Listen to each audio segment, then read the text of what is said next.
Hey mga bros, may balita tayo dito po sa San Miguel Birmen. Ito kasing si Hamidou Diallo. Yes, alam ko na balita na rin natin ito na gustong kuning import ito ng Barangay Nebra San Miguel pero ang SMB rin gustong kunin ito. 27 anyos lang din kasi. 6'6" pa mga kabros. Tapos ito, nag-NBA pa. Nag-Oklahoma, nag-Detroit, nag-Washington Wizards noong 2024. So kumbaga 2 years ago lang ito. Nag-NBA. So parang NBA ready pa. Tapos ito ngayon naglalaro sa CBA. Puntahan ng mga ex-elite NBA players. Sa Shanxi Lungs ito naglalaro ngayon. Diyan sa China, sa CBA mga kabrod. So, magaling na player. Former NBA Slam Dunk Contest champion pala ito noong 2019. Yes mga kabrods, dunker talaga itong si Hamidou Diallo. Yes mga bros, tapos 2-time CBA All-Star pa. So hindi ko ito nabanggit noon nung gustong kunin ito ng Ginebra na former Slam Dunk champion pala ito noong 2019. So mga kabrods, magaling na player to. 6'6" na pwedeng maging import ito ng San Miguel Beer. So mga kabrods, ang SMB malakas na yan Ito, di ba? Nabago na yung players na ito, yung lineup na ito, nawala na sina Chongson and Miller. Napalitan sina Jerry Camisi, shooter rin. Tapos Paulo Hernandez, magaling na point guard din. Kaya itong SMB, hindi pa tapos sa lineup na ito. Hindi lang naman locals ang pinapokus ngayon ng SMB. Maski magaling na import ang gusto nilang makakuha.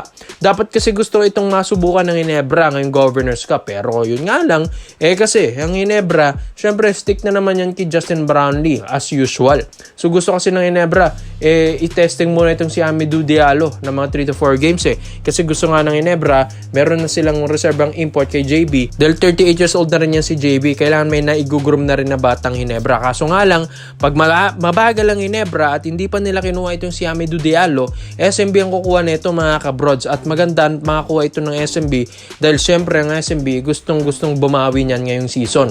Ikaw ba naman, napakaaga ng Boracay mo, di ba? Tapos Reno Ocean pang pumaslang sa'yo nung hindi ka pa pumapasok ng semifinals round, di ba? Medyo masakit yon para sa Birmen, mga kabrods, di ba? Tapos nagra-running for Grand Slam sana sila, kaso nawala So itong SMB ngayon, bawing-bawi, gustong-gusto talagang gutom na bumawi ngayong Governors Cup 2026. Kaya pag nagbabagal-bagal ang Ginebra, itong SMB kukuha dito kay Hamidou Diallo. So magaling ito mga brods. Hindi lang naman dunker yan. Maski shooting guard. Yes mga kabrods, yan din naman talagang position niya ito Shooting guard or small forward ito sa NBA. Talagang one of the best shooter ito dati ng OKC and maski dito sa Washington Wizards. Bigla lang itong nawala mga kabrods dahil syempre may mga nasasapawan din kasi ito pong mga role player na ito. May mga nag-grow din ng mga ibang NBA player dyan. Kaya siguro hindi ito nabigyan na ng magandang minuto at napunta ng CBA. Pero dito naman sa PBA, yes mga bros, kayang-kayang makuha ito ng SMB. Yun nga lang, sabi nila medyo pricey nga lang ito pong si Diallo. Pero yun nga mga brods, kahit pricey yan, worth it naman.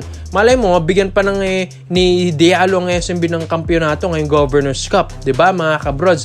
Dahil di rin naman basta-basta yan. Isang ka pa, diba? Dunker na, tapos shooter pa.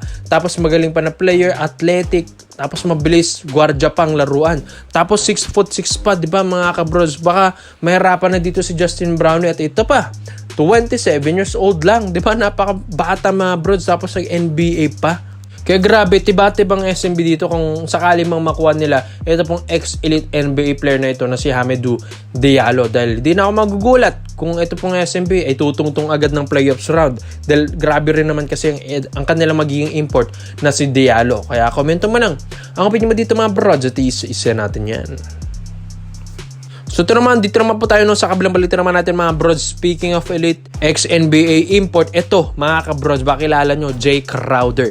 Ito naman kasi yung 6'6" na gustong kunin ng Ginebra ngayong Governors Cup 2026. So syempre maraming magtatanong mga kabrods na ito, bakit hindi na lang si JB dahil napag-champion naman yung Ginebra ng Commissioner's Cup. At ito, best import of the conference pa. Yes mga kabrods, ito, yan. Pero yun nga lang, Ginebra kasi ayon din sa reports and rumors, gusto nila mag-experiment din naman ng mga ibang NBA import or ex-NBA elite import na katulad nito ni Jay Crowder.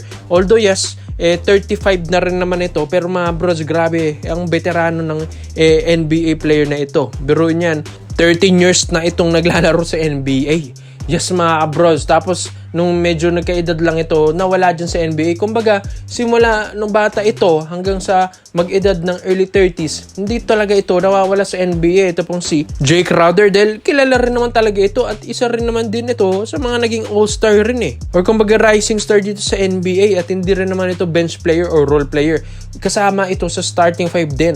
Dallas Mavericks, grabe rin pinakita niya dati sa Boston din, Utah Jazz, Grizzlies, Miami Heat, Phoenix, Milwaukee Bucks, and Sacramento Kings. Yung huli na itong laro, mga kabros, ito pong si Jay Crowder. Yes, ang dami na itong experience. Veteranong-veterano ng kung maglaro. Shooter rin kung maglaro, mga bros. Skillset pa lang nito, ang dami na matutulong sa Inebre.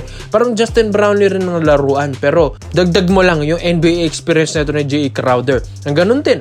Shooter rin, magaling din na player. Tapos, eto, magaling din sa ball handling skills. Speed, andun din yung speed, andun din yung agility neto, yung athleticism nandun din. Kumbaga andun din, parang Justin Brownlee rin, pero mas mabilis nga lang ito kaysa kay JB. At ito, maganda pang experience na ito, mga bros, NBA stage pa. Kaya pagdating lang sa skills, medyo mas angat talaga ito pong si Jay Crowder kaysa kay Justin Brownlee. Although yes, hindi naman nila dapat palitan na yan si JB, pero yun nga, mga bros, kailangan din naman mag-experiment ng Ginebra at para magkaroon ng pahinga at rest days naman itong po si JB. At ito, gaya ng ginagawa ng SMB, nag-experiment sila ng mga ibang imports at yun din ang gustong gawin din ng Ginebra. So itong si Jay Crowder, mga kabrods, hindi ito pwedeng pang experiment. Kumbaga pwede mo na ito maging import all throughout the season eh. Ngayong Governors Cup 2026. Dahil magaling na NBA import ito, mga bros, di rin basta-basta yan. At hindi rin yan basta-basta na katulad ni na Bol, ni na Terrence Jones, ni na McDaniels, yung mga ibang ex-NBA player na naglalaro dito na as import dito sa PBA. Hindi rin yan katulad ng mga yan, mga bros. Ito kasi iba ito. Elite talaga na NBA player ito. Hindi ito yung bangko. Hindi rin ito role player. Nag-i-starting 5 ito si Jay Crowder. At isa pa, clutch player pa ng NBA. Kaya saan ka pa, mga kabrods? Ang Ginebra, tiba-tiba sila. Kumbaga, napakamahal man ito ni Jay Crowder, mga kabrods. Worth it naman kung makuha ng Ginebra. Malay natin, maback-to-back pa ng Ginebra. Commissioners and governors, kuha pa nila. Kaya ito, mga kabrods, as of now, naglalaro naman din ito ngayon sa Vaqueros de Bayamon. So, okay rin. Wala naman na muna sa NBA ito. Nasa Vaqueros de Bayamon muna na naglalaro dito sa Puerto Rico at pwedeng ma-buyout yun na ng Ginebra yung kontrata niya doon. At ito, malay natin, baka patapos na rin, papaso na rin. At ito, nakabang din ang Ginebra dyan. Kaya magandang plano ito para sa Ginebra na meron silang mga ganitong ex-NBA player na magiging import nila in the future. And ito, maganda na next season na nila pinag-iisipan na makuha si Jay Crowder, mga kabrods. At kung ito ay magiging import nila next season, lista mo na sa playoffs ang Ginebra. Kaya komento mo lang ang opinion mo dito, mga brods, sa Jay Crowder to Barangay Ginebra, San Miguel. So salamat po sa panonood, mga brods. This is for Basketball Trados. Yan lang. I'm out.